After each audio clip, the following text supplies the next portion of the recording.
Certo, pessoal? Bem-vindos a mais um vídeo. Eu sou o Christian e nesse vídeo eu quero falar com vocês a respeito das fontes que a gente pode utilizar no HTML e no CSS. Eu tenho aqui já um título H1 e um parágrafo com um lorem y aqui, gerado pelo próprio VS Code. Aqui dentro da nossa tag head, como sempre, vou criar nossa tag style e vou começar a estilizar o nosso parágrafo. A primeira propriedade que eu quero mostrar é a fonte tracinho family. Essa propriedade ela é utilizada para alterar a fonte daquele elemento. Por exemplo, nesse momento aqui, perceba no nosso HTML, eu vou até dar um zoom aqui, que essa fonte nesse momento, ela possui uns tracinhos embaixo de cada letra. Por exemplo, o R eu tenho um tracinho, o I eu tenho um tracinho aqui, o P, o S, o M. E isso se dá por conta da serifa. O Chrome, por padrão, nos dá uma fonte com serifa, uma fonte serifada. E esses tracinhos que a gente vê embaixo de cada uma dessas letras aqui é a serifa. A serifa ela é muito utilizada para letras em material impresso, por exemplo, jornal, revista, livros, porque elas ajudam na leitura, ajudam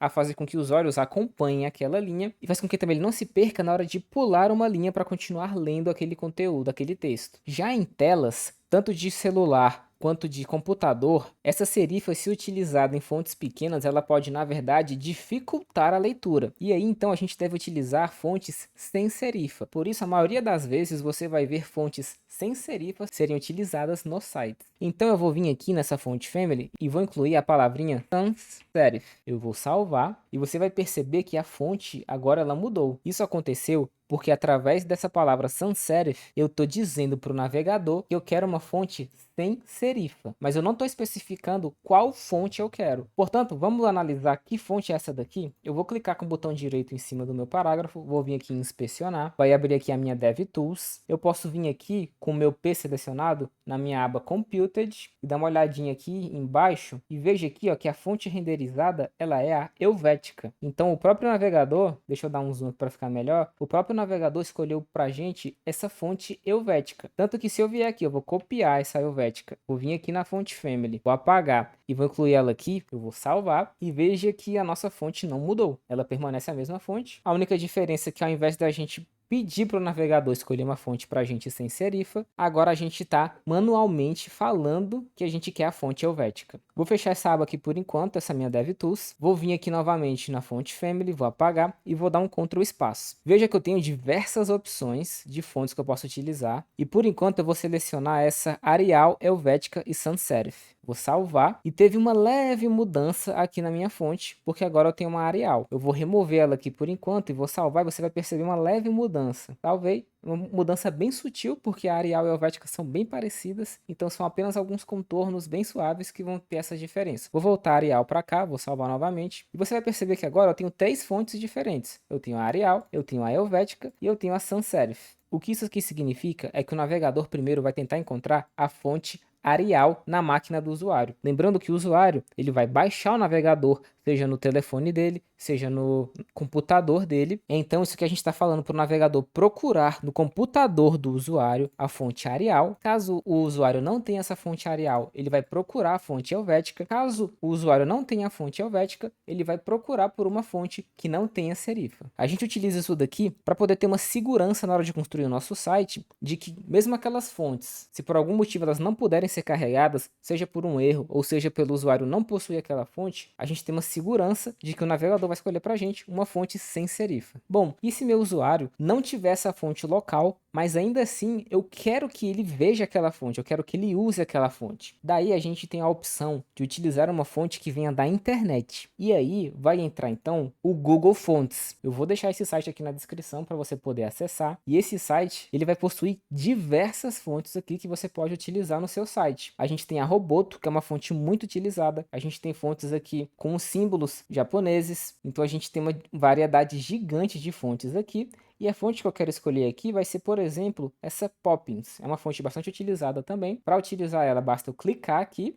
O site vai me mandar para essa outra página. E aqui eu vou ter os diversos estilos que eu posso selecionar. Eu vou aumentar um pouquinho aqui para a gente ter mais visão. E conforme eu for descendo aqui, você vai ver que eu tenho diversas espessuras possíveis para essa fonte. Que vão desde a 100 até aqui embaixo a 900. Eu vou querer a 400, que é o tamanho regular, o tamanho normal. Para selecionar esse tamanho, eu posso vir aqui nesse botão e clicar. Beleza, eu selecionei. Talvez para você vai abrir um painel lateral, que vai ser esse painel aqui. Você pode fechar ele por enquanto. enquanto. E eu quero uma outra opção, que vai ser a opção Bold, que vai ser uma negrito, que é essa aqui 700. Eu também vou clicar aqui em selecionar. Agora sim eu quero ver o nosso painel, então eu vou vir aqui em cima, nesse ícone, vou clicar e agora eu consigo visualizar aqui as fontes. Então eu selecionei a fonte Poppins do tamanho regular 400 e o Bold 700. Logo logo a gente vai entender o que significa isso daqui. E para utilizar, o próprio Google já ajuda a gente. Ele já dá aqui um código que a gente pode copiar e colar na nossa página. E aqui ele ainda fala que para a gente colocar essa fonte no nosso site, a gente pode copiar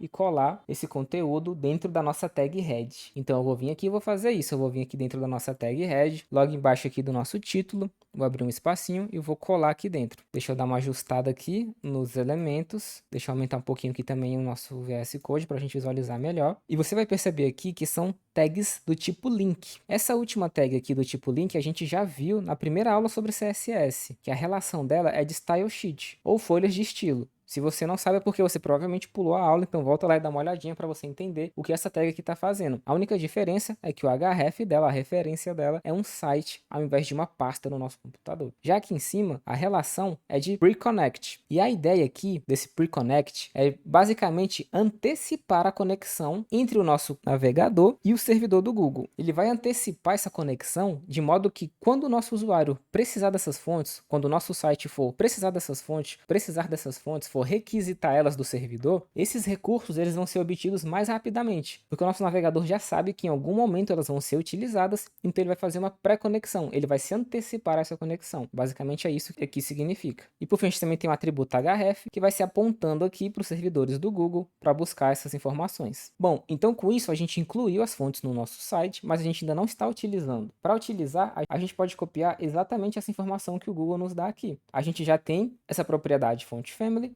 Basta que a gente venha aqui, apague esses valores e coloque, por exemplo, a fonte Poppins. Antes de salvar, vou voltar aqui na nossa página, veja como é que ela está agora. Então, vou salvar e agora sim temos a fonte Poppins aplicada no nosso site. Como a gente já viu, é interessante que a gente coloque aqui que caso ele não encontre a fonte Poppins, ele procure por uma fonte sem serifa. Nesse caso, ele continua encontrando, então a gente não vai ver essa fonte sem serifa, que no caso seria a helvética sendo selecionada. Bom, a gente ainda pode mudar outras características dessa fonte. A gente vai ter uma propriedade chamada fonte style. E aqui a gente pode colocar a nossa fonte como itálico, por exemplo. Veja que agora ela está em itálico. A gente também pode alterar o peso dessa fonte, que seria com fonte tracinho weight, que novamente vão do 100 ao 900. Agora começa a fazer sentido o porquê o Google nos disponibiliza aqui no site essa fonte desde aqui do peso 100 até o peso 900, porque no CSS a gente também pode escolher esse peso. No nosso caso a gente escolheu os pesos 400 e 700. Então eu posso colocar aqui o peso 700, já que o 400 é o padrão, e veja que agora a nossa fonte ela está em negrito. Ou eu posso colocar aqui o 400 e ela vai ficar normal. Além disso, a gente também tem umas palavrinhas-chave que a gente pode utilizar. Por exemplo, a gente tem a palavrinha bold, que seria o mesmo que o 700, então a gente não precisaria escrever 700, a gente pode colocar apenas a palavrinha bold. E a gente também tem aqui o normal, que seria o mesmo de 400. Então, por enquanto, eu vou deixar aqui normal, vou salvar, e ela vai se manter aqui com o peso de 400. Outra propriedade que a gente tem é a fonte size, que vai alterar o tamanho da fonte. Eu posso colocar aqui, por exemplo, 1.5 rem, vou salvar. Como a gente já viu em aulas passadas, esse rem significa que é uma unidade de medida relativa, e nesse caso é relativa ao elemento raiz, que seria o nosso HTML. Como eu não alterei o tamanho do nosso elemento raiz, ele vai ser 16 pixels, mas vai ser 1.5 vezes esse 16 pixels. Aqui está grande porque eu tenho zoom, então eu vou remover um pouquinho desse zoom aqui. E temos aqui o nosso parágrafo com 1.5 rem de tamanho. E todas essas propriedades aqui, elas possuem uma propriedade de atalho, um shorthand, que é utilizando